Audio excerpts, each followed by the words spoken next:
The United States calls China the biggest threat to national security, which means that in order to remain the world's largest and the most lethal fighting force, America's military must be stronger than Beijing's forces. But as the Voice of America Pentagon correspondent Carla Babb reports, while the Chinese Navy keeps growing, the number of ships in the U.S. fleet appear to be decreasing. Take a look. The U.S. Navy, 296 ships strong. Thousands of companies build the parts and maintain them, including Fairbanks Morse Defense, the largest engine manufacturer in North and South America.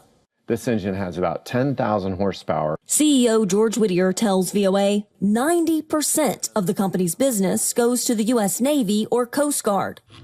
The company, he said, expected the size of the Navy fleet to increase to match Navy force structure goals that get bigger every year. But in recent years, the fleet decreased. Last year's budget funded just 6 new Navy ships, while decommissioning 15 from the fleet. And then for the 2025 budget plan, originally that was supposed to be 10 new ships, and now they're only going to asking for 6 new ships again, and they want to decommission 19. So that's then down minus 13. While the U.S. Navy is still considered the most powerful in the world when it comes to firepower and tonnage, the number of U.S. Navy ships is falling behind China's. Its Navy is on pace this year to surpass 400 ships, according to the Pentagon. It's very frustrating and very challenging to be a supplier. They're rapidly growing the size of their Navy, and here we are on the sidelines. It's, we need to get more ships that are out there. We send a shipbuilding plan to Congress every year. Admiral Jim Kilby, the acting chief of naval operations, agrees. And we've advocated for a bigger Navy for a long time. But he says he hasn't had the budget to replace all his aging ships and submarines, much less grow the force. And when we get a new ship, we'll replace an old ship because that old ship is more expensive and harder to maintain. Whittier says the lack of growth isn't just slowing the maritime defense industry, it's sinking the supply chain. There's thousands and thousands of suppliers that have gone out of business, and it's a real risk. I got a note from the folks at Electric Boat that make the submarines, and they'd identified something like 350 critical suppliers where they were concerned if they go out of business that they don't necessarily have a backup. Fairbanks Morse Defense happens to be one of the biggest suppliers to U.S. submarines and the sole U.S. company supplying the biggest engines used in the military's amphibious warfare ships. Without 4 of these, an amphib is nothing but a piece of metal floating in the water. Each engine about the size of a small school bus. We should have 2 engine suppliers, but the reality is if the Navy's only going to build 6 ships a year, it's a struggle to keep 1 engine supplier in business, let alone 2. A problem so concerning, the president is taking action, announcing this month a new office in the White House devoted entirely to shipbuilding. We used to make so many ships. We don't make them anymore very much, but we're going to make them very fast, very soon. Congress is expected to increase the military's budget to surge resources for its shipbuilding shortfalls.